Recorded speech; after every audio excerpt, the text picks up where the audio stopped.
Saviez-vous que derrière les accords d'Abraham, qui ont normalisé les relations entre Israël et plusieurs pays arabes, se cache une arme invisible bien plus puissante que la diplomatie? Depuis 2020, les Émirats arabes unis, Bahreïn, le Maroc et le Soudan ont signé ces accords présentés à l'époque comme un pas vers la paix. Mais aujourd'hui, à mesure que les massacres à Gaza s'intensifient et que la reconnaissance d'un État palestinien progresse à l'ONU, ces pays tremblent face au chantage du Mossad. Selon des sources sécuritaires, l'État hébreu a bâti depuis près de 10 ans une stratégie redoutable: fournir aux signataires arabes les logiciels espions Pegasus. Officiellement, cet outil sert à lutter contre le terrorisme. En réalité, son utilisation place les écoutes et les données sensibles de ces États sur un cloud contrôlé par les Mossad.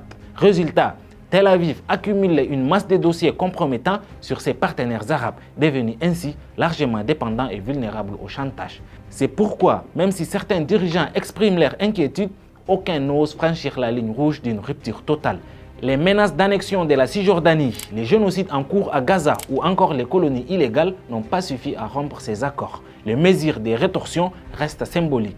Un salon d'armement boycotté, un ambassadeur rappelé, mais rien qui puisse briser l'architecture de ces accords d'Abraham. Car derrière les beaux discours sur la paix, une réalité brutale s'impose. Israël a les moyens de tenir ses partenaires arabes par la surveillance et la peur. Voilà pourquoi, malgré la colère des peuples arabes face au drame palestinien, leurs dirigeants avancent prudemment, coincés entre la pression des opinions publiques et le spectre du chantage sécuritaire israélien.